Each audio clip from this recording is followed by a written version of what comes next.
జడ శ్రవణ్ కుమార్ గారు పవన్ కళ్యాణ్ గారు గిరిజన గూడాంస్లో 75 సంవత్సరాల నుంచి ఎవరూ చేయలేని పని అంటే అదేం గొప్ప పని అని కాదు. ఎవరు పట్టించుకోలే వాళ్ళని, ఎవరు పట్టించుకోలే. వాళ్ళకేందులో మనం చేసేది, వాళ్ళు ఓట్లు ఇస్తే చాలు మనకి. ఓట్లప్పుడు 1000-2000 వాళ్ళ ముఖాన్ని పడేస్తే వాళ్ళు ఓట్లు వేస్తారనే థీరీలో రాజకీయ నాయకులు నడుచుకుంటూ వచ్చారు ఇన్ని సంవత్సరాల నుంచి,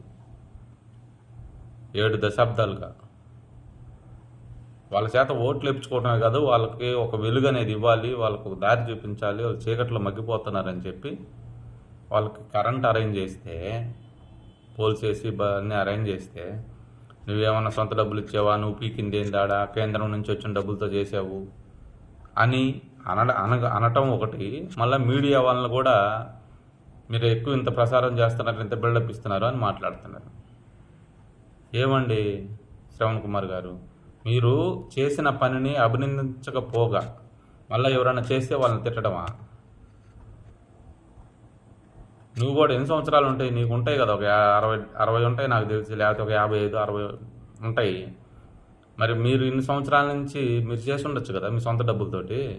ఆయన కేంద్రం డబ్బులతోనే చేసాడు అనుకోండి, ఆ డబ్బులతో కూడా చేసినోడు లేడే ఇన్ని సంవత్సరాల నుంచి. ఏం మాట్లాడతారు శ్రవణ్ కుమార్ గారు? మంచిని చెడుని రెండింటినీ ఒకే విధంగా ప్రతిరోజు ప్రెస్ మీట్ ఒకటి పెట్టి విమర్శించడం మొదలు పెట్టుకున్నారు మీరు. మీకు బాగా పిచ్చి ముదిరిపోతుంది.